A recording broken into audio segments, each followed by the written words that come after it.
आज हम film three idiots के बारे में जानेंगे।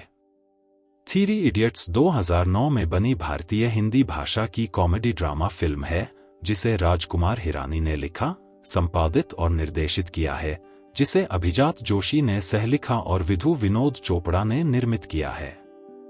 चेतन भगत के उपन्यास 5 पॉइंट संवन से रूपांतरित फिल्म में आमिर खान, आर माधवन और शर्मन जोशी मुख्य भूमिकाओं में हैं, जो रंग दे बसंती 2006 के 3 साल बाद फिर से एक साथ आ रहे हैं, जबकि करीना कपूर, बोमन ईरानी और ओमी वैद्य प्रमुख भूमिकाओं में हैं।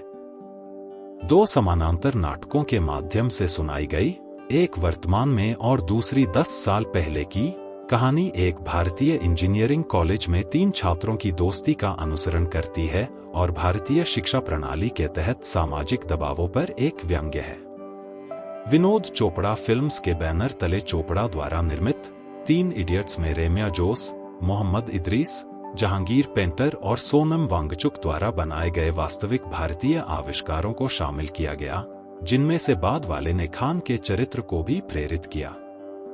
25 दिसंबर 2009 को रिलीज होने पर 3 इडियट्स को इसके निर्देशन, विषयों, हास्य, कहानी, पटकथा, साउंड ट्रैक और कलाकारों के प्रदर्शन के लिए व्यापक आलोचनात्मक प्रशंसा मिली और यह एक व्यावसायिक सफलता थी।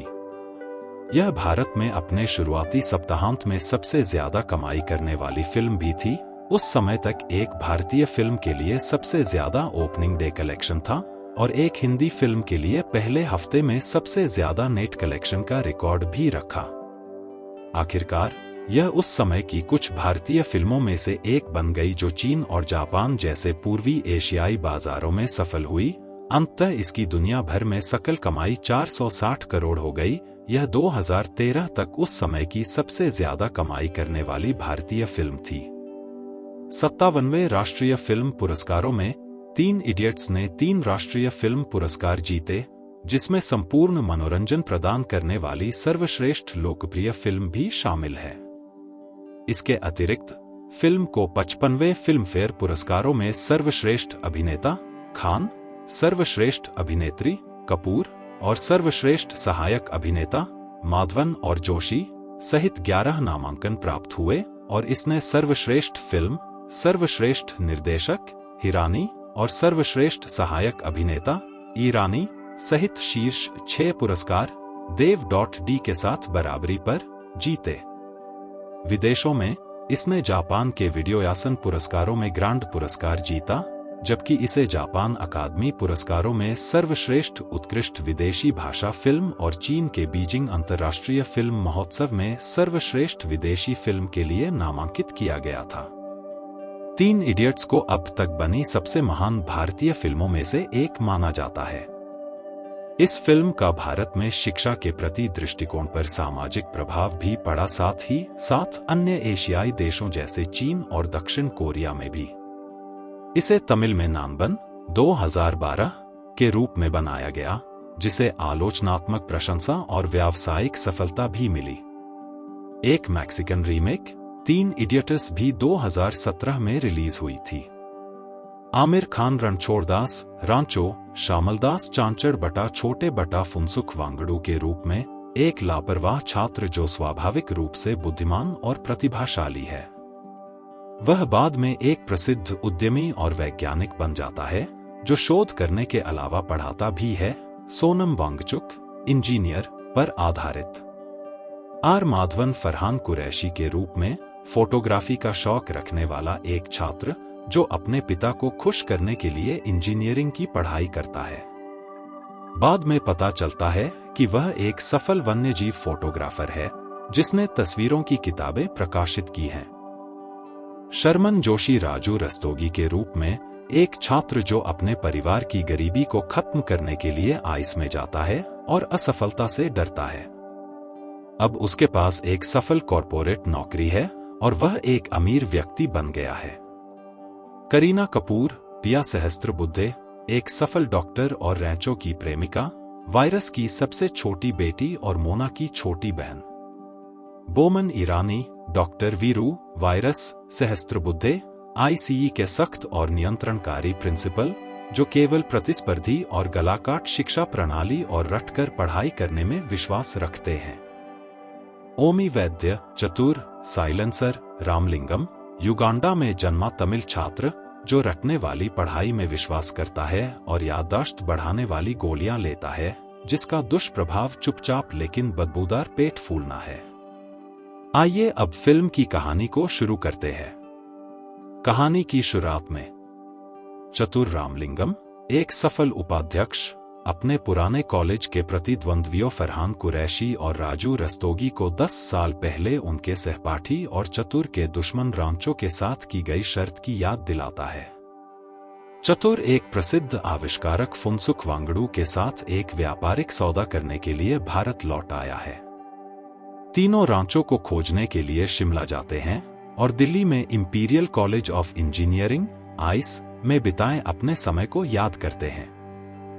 कॉलेज में रैंचो को सीखने का बहुत शौक था और अक्सर कॉलेज के सख्त अध्यक्ष डॉक्टर वीरू सहस्त्रबुद्धे वायरस से उसका झगड़ा होता था।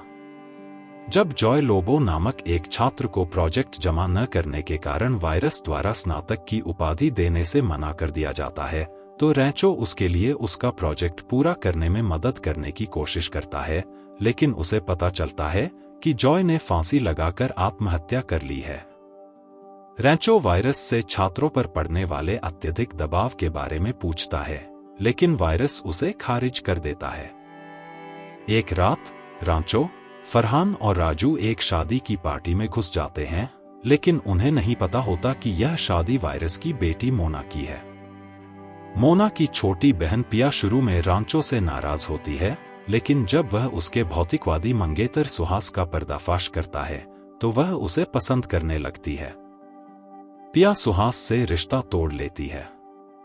वायरस फरहान और राजू को रैंचो से संबंध बनाने से मना करता है, इसलिए राजू चतुर के साथ रहने लगता है, जो एक प्रतियोगी छात्र है और रटकर सीखने पर निर्भर करता है। रैंचो और फरहान चतुर की हिंदी भाषा बदलकर उसका मजाक उड़ाते हैं, जिससे उसे अपमानित होना पड़ता है। क्रोधित चतुर रैंचो को चुनौती देता है कि वह देखे कि 10 साल में कौन ज्यादा सफल होता है। अपनी अंतिम परीक्षा से पहले राजू के पिता को दिल का दौरा पड़ता है। रैंचो और पिया उसे बचाने में मदद करते हैं। वायरस रैंचो से शर्त लगाता है कि ग्रेजुएशन के बाद न तो फरहान और न ही राजू को नौकरी मिलेगी। रैंचो अपने दोस्तों को बताता है कि वे क्यों संघर्ष करते हैं। फरहान का जुनून फोटोग्राफी है, इंजीनियरिंग नहीं, और राजू में आत्मविश्वास की कमी है। फरहान और राजू वादा करते हैं कि अगर रैंचो पिया के लिए अपनी भावनाओं को कबूल करता है, तो वे अपने मुद्दों का सामना करेंगे।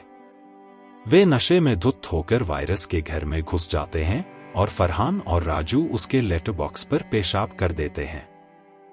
वायरस राजू को अपने दरवाजे पर देखता है और उसे धमकी देता है कि अगर उसने रैंचो को धोखा नहीं दिया तो वह उसे निकाल देगा।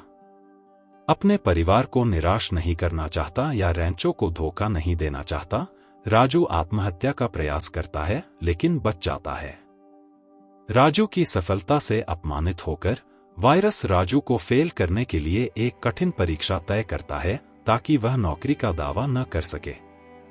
पिया की मदद से रैंचो और फरहान परीक्षा का पेपर चुरा लेते हैं, लेकिन राजू नकल करने से इनकार कर देता है और उसे फेंक देता है। फिर भी वे पकड़े जाते हैं और सभी को निष्कासित कर दिया जाता है।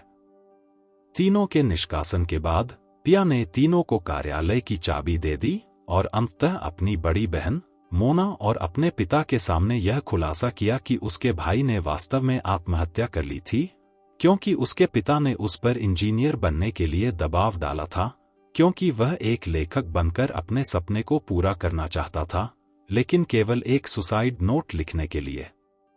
एक तूफानी रात में गर्भवती मोना प्रसव पीड़ा में पड़ जाती है, जबकि वह अस्पताल नहीं पहुंच पाती, लेकिन रैंचो, फरहान और राजू की मदद से सफलतापूर्वक अपने बच्चे को जन्म देती है।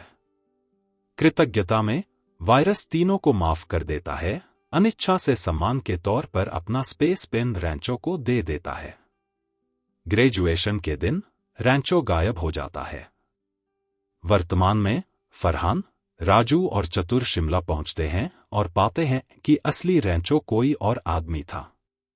उनका दोस्त असल में छोटे था, जो रैंचो के परिवार के मालिक का बेटा था, जो रैंचो की जगह शिक्षा प्राप्त करने और उसके लिए डिग्री हासिल करने के लिए आया था। असली रैंचो उन्हें लद्दाख में छोटे का पता बताता है। रास्ते में वे मनाली में सुहास के साथ पिया की शादी को रोकते हैं और उसे अपने साथ आने के लिए मनाते हैं। लद्दाख में उन्हें अपने दोस्त द्वारा संचालित एक स्कूल मिलता है। चतुर रैंचो का मजाक उड़ाता है, सोचता है कि वह केवल एक शिक्षक है, लेकिन यह जानकर हैरान रह जाता है कि वह वास्तव में फुनसुक वांगडू है, जिसके साथ वह एक व्यापारिक सौदा करने के लिए उत्सुक है। चतुर हार मान लेता है और दोस्त हंसते हुए भाग जाते हैं।